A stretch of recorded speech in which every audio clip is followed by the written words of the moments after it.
Shri A K Ashraf. Sir, കേരളത്തോട് കേന്ദ്ര സർക്കാർ കാണിക്കുന്ന നിരന്തരമായ അവഗണനയുടെ ഏറ്റവും ഭീകരമായ ഉദാഹരണമാണ് വയനാട് ദുരന്തം. ഇന്ത്യയുടെ പ്രധാനമന്ത്രി നേരിട്ട് വിസിറ്റ് ചെയ്തു. അതിതീവ്ര ദുരന്തമായി പ്രഖ്യാപിക്കാൻ എത്ര സമയമെടുത്തു?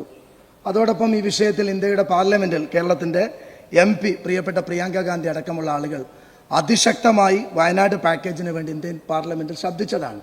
അവരെയൊക്കെ കോർഡിനേറ്റ് ചെയ്തുകൊണ്ട് അത് നേടിയെടുക്കാനുള്ള ശ്രമമുണ്ടോ, നമുക്ക് ലഭിക്കാൻ സാധ്യതയുണ്ടോ എന്നുള്ളതാണ് എൻ്റെ ചോദ്യം. ബഹുമാനപ്പെട്ട മുഖ്യമന്ത്രി. സർ, സാധാരണ നിലക്ക് നമ്മുടെ രാജ്യത്ത് ഒരു സംസ്ഥാനത്തിനകത്ത് ഇതുപോലുള്ള ദുരന്തമുണ്ടായാൽ അതിനുള്ള സഹായം നമുക്ക് ലഭ്യമാകേണ്ടതാണ്.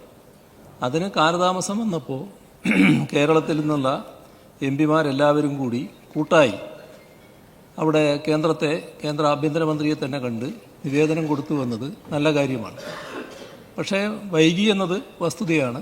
ഇപ്പോഴും നമുക്ക് സഹായം പൂർണ്ണമായി ലഭിച്ചു കഴിഞ്ഞിട്ടില്ല. കിട്ടുമെന്നാണ് പ്രതീക്ഷിക്കുന്നത്.